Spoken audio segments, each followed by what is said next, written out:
Barrister রুমিন ফারহানাকে গ্রেপ্তারের দাবি জানিয়েছে জাতীয় নাগরিক পার্টি এনসিপি।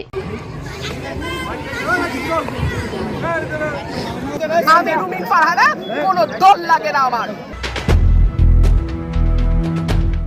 রুমিন ফারহানা গ্রেপ্তার কি তবে সময়ের ব্যাপার? ব্রাহ্মণবাড়িয়ার সরাই লাশুগঞ্জের আকাশ বাতাস এখন এক থমথমে উত্তেজনায় কাঁপছে। প্রশাসন বনাম রুমিন ফারহানা লড়াইটা কি তবে এখন ব্যক্তিগত পর্যায়ে চলে গেছে?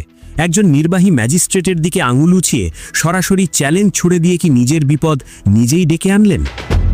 5ই আগস্টের সেই রক্তঝরা বিপ্লবের কথা মনে করিয়ে দিয়ে তিনি যখন প্রশাসনকে হুঁশিয়ারি দেন, তখন প্রশ্ন জাগে, রুমিন কি তবে নতুন কোনো গণ অভ্যুত্থানের সলতে পাকাচ্ছেন?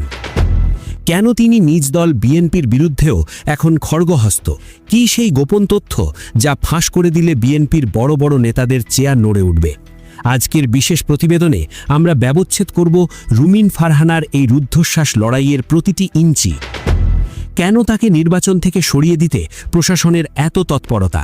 ভিডিওটি একটু না টেনে শেষ পর্যন্ত দেখুন, কারণ আজ পর্দার আড়ালের অনেক নোংরা সত্য সামনে আসতে চলেছে। আমার কর্মীদের বাড়িঘরে হামলা করা হয়েছে, তাদেরকে পিটিয়ে হাসপাতালে পাঠানো হয়েছে, মাথা ফাটানো হয়েছে, বাড়িতে আগুন দেওয়া হয়েছে। ব্রাহ্মণবাড়িয়া 2 আসনের নির্বাচনী ময়দান এখন যেন এক কুরুক্ষেত্র।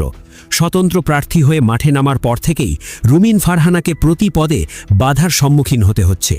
সরাইলের ইসলামাবাদ গ্রামে এক জনসভাকে কেন্দ্র করে যে নাটকীয়তার সৃষ্টি হয়েছে তা দেশের রাজনৈতিক ইতিহাসে বিরল। প্রশাসন যখন নিষেধাজ্ঞার অজুহাতে প্যান্ডেল ভেঙে দেবার চেষ্টা করে, ঠিক তখনই রুদ্রমূর্তি ধারণ করেন রুমিন। ম্যাজিস্ট্রেটের সাথে তপ্ত বাক্য বিনিময়ের সেই ভিডিও এখন নেট দুনিয়ায় আগুনের মতো ছড়িয়ে পড়েছে। রুমিনের সেই আক্রমণাত্মক ভঙ্গি এবং বৃদ্ধাঙ্গুলি প্রদর্শন নিয়ে চলছে নানা বিশ্লেষণ। অভিযোগ উঠেছে তিনি কর্তব্যরত কর্মকর্তাদের কাজে বাধা দিয়েছেন এবং হুমকি দিয়েছেন। কিন্তু রুমিনের পাল্টা যুক্তি, প্রশাসন যখন মেরুদণ্ডহীন হয়ে এক পক্ষের দালালি করে, তখন প্রতিবাদ করা ছাড়া উপায় থাকে না। এই ঘটনার জেরে তাকে সশরীরে হাজির হওয়ার নির্দেশ দিয়েছে আদালত। প্রশ্ন হচ্ছে, এই আইনি লড়াই কি তাকে কারাগারের দিকে নিয়ে যাচ্ছে, নাকি মাঠের লড়াইয়ে আরও শক্তিশালী করছে? রুমিন ফারহানা তার বক্তৃতায় এমন এক বিস্ফোরক মন্তব্য করেছেন যা প্রশাসনের অন্দরে কাঁপন ধরিয়ে দিয়েছে। তিনি পুলিশ ও জেলা কর্মকর্তাদের উদ্দেশ্য করে বলেছেন, 5ই আগস্টের কথা ভুলে যাবেন না। সেদিন যেভাবে পতন হয়েছিল, জনগণের সাথে বেইমানি করলে আবারও একই পরিণতি হবে।